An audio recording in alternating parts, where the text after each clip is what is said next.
Bonsoir à tous les amis, j'espère que vous allez bien. Donc je vous lis l'évangile du jour et la correspondance de Maria Valtorta.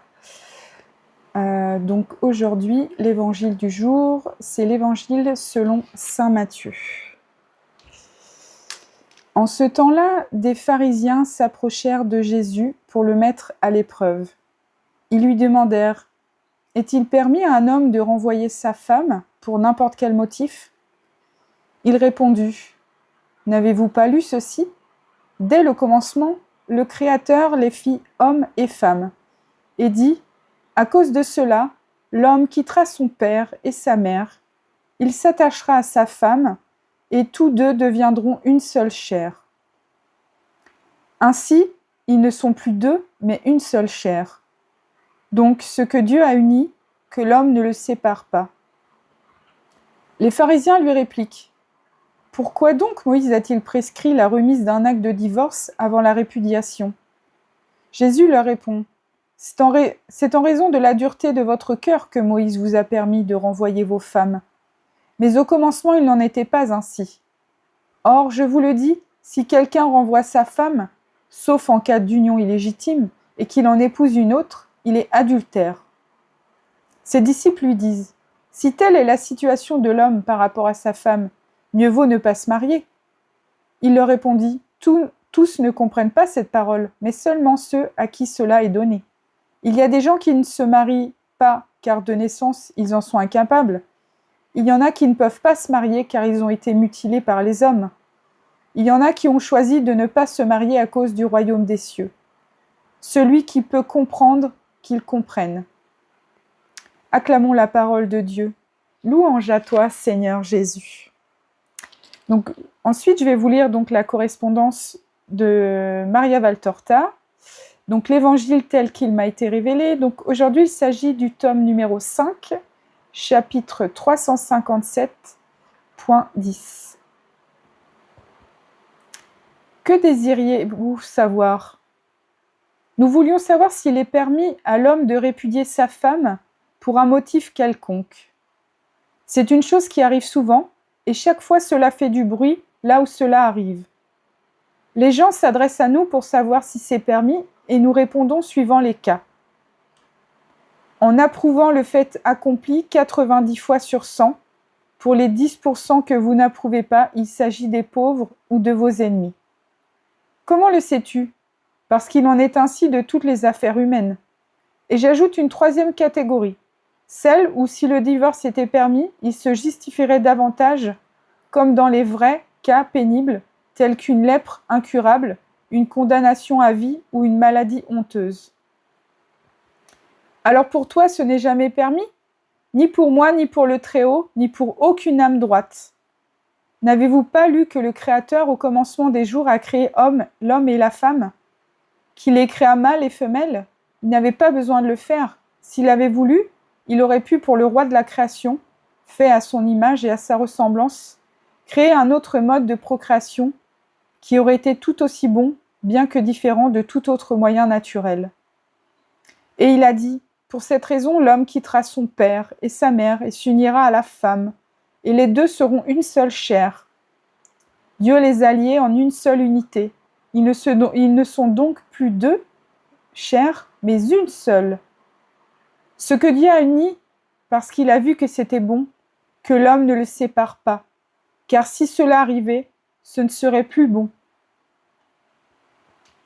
Dans ce cas, pourquoi Moïse a-t-il donc dit : si un homme a pris une femme, mais qu'elle n'a pas trouvé grâce à ses yeux pour quelque chose de honteux, il lui écrira une libelle de répudiation, le lui remettra en main propre et la renverra de sa maison.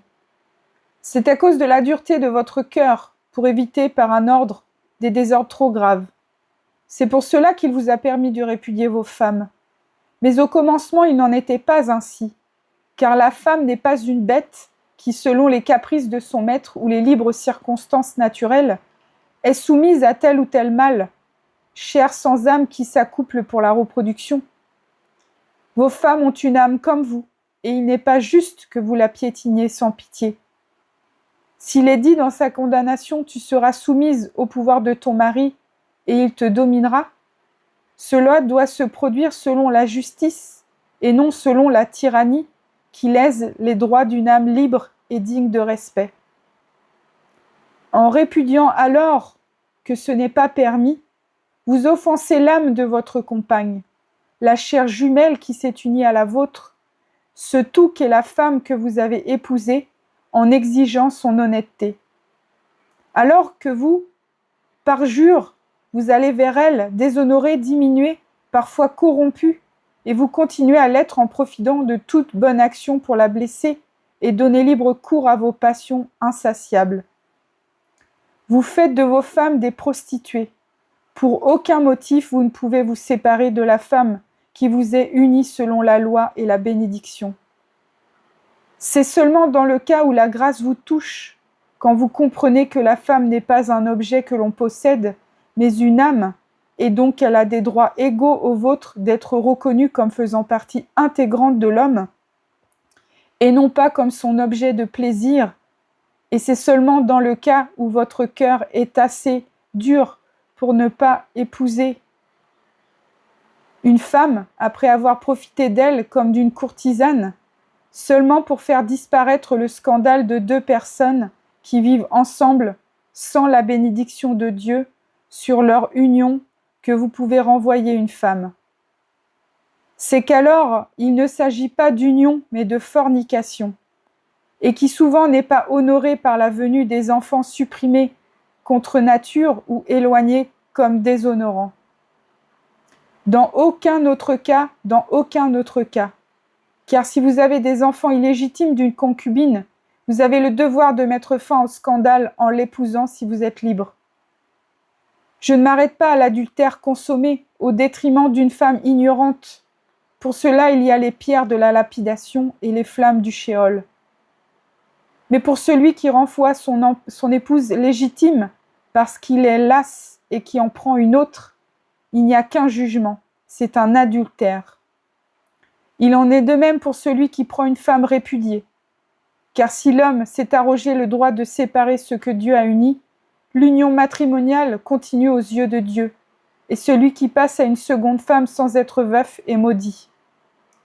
Quant à l'homme qui, après avoir répudié sa femme, après l'avoir abandonnée aux craintes de l'existence, qui l'oblige à se remarier pour avoir du pain, la reprend si elle reste veuve du second mari. Il est également maudit, car bien qu'étant veuve, elle a été adultère par votre faute, et vous redoubleriez son adultère. Avez-vous compris, ô pharisiens, qui me tentez ? Amen. Eh bien, on comprend nettement plus l'évangile du jour grâce aux écrits de Maria Valtorta. Voilà, j'espère que ça vous aura plu. Et puis donc, dans une autre vidéo que je vais mettre en ligne également aujourd'hui, je vous propose un autre extrait qui est dans un autre chapitre de l'évangile tel qu'il m'a été révélé. Voilà, n'hésitez pas à commenter, à liker et à partager. Ma chaîne a besoin de vous pour se développer, parce que moi, à mon petit niveau, je peux rien. Moi, je fais tout ça pour faire propager la parole du Seigneur et faire connaître aussi des œuvres telles que Maria Valtorta, qui, à mon humble avis, a besoin de se faire connaître, parce qu'elle touche vraiment les cœurs et elle permet la conversion chez beaucoup de personnes. Enfin, moi, j'en connais beaucoup qui ont eu une grosse conversion grâce à Maria Valtorta.